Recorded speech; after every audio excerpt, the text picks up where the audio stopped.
Hi everyone, I'm Monica. I'm here representing the Code Red movement, the restoration of real R&B music. Out in stores December 18th, this is my effort to fight for the genre of music that I love so very much. You're watching Stuff. Damn it, I forgot. Stuff Fly People Like TV. Yeah, Fly People Stuff Like TV. Fly People Like TV. And you're watching Stuff Fly People Like TV.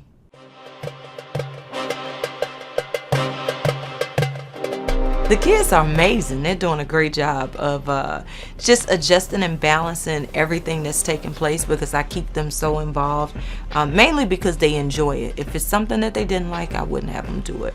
But they've actually been on the road and they've been taking on different jobs and chores, and they're just so helpful and they're always looking out for me. But I think you get back what you give, and when you give a lot to your children, they give a lot to you, and love without condition is the best part of it.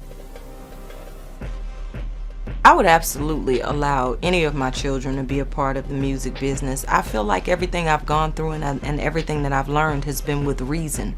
And if it's with reason, then there's a greater purpose. If the purpose is to help my children to understand this industry and to go about it right, then I'm all for it. And if they have absolutely no interest in this industry, I'm all for that too. My daughter is absolutely showing signs that this is the direction that she wants to go. She asked to come on stage about the 5th or 6th show of the tour, and then when she came out, she froze. And I was really surprised that she froze, but it was the very first time seeing all these people and they're screaming her name. And then she asked to come out the next night. She came out. I sang something, she sang it back.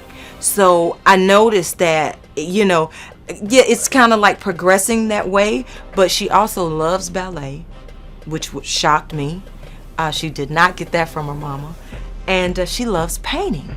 So they're so young that they're interested in lots of different things, but she's definitely showing signs that she wants to be on stage, and she loves doing photo shoots. I had a experience as a young girl loving an artist and being excited to see them and asking, to sing for them. And she answered her cell phone and did everything but even look at me.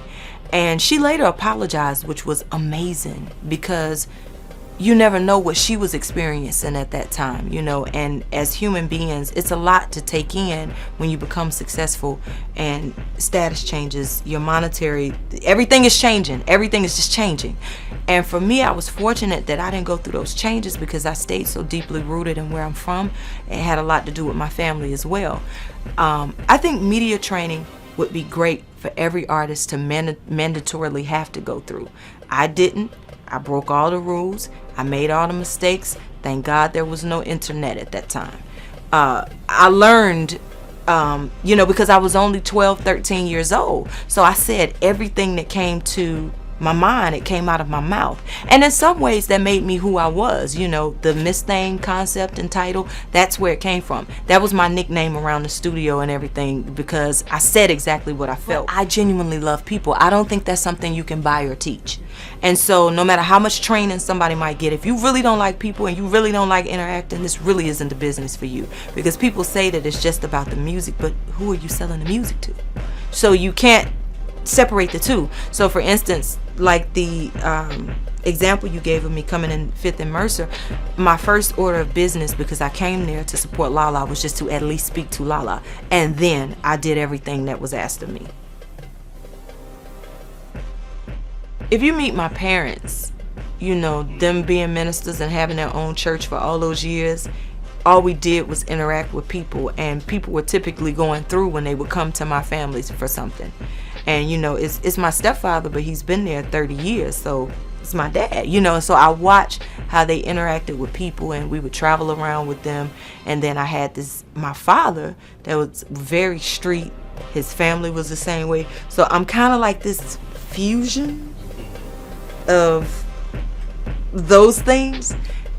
I don't know if it could come at a school, but I definitely would. I definitely would share anything I know with anybody, but just because I want to see every artist that comes in it, and I come in it and enjoy all of this for one album or one record, but for the rest of their lives, so that they can change their families' lives and give them something that they've never had.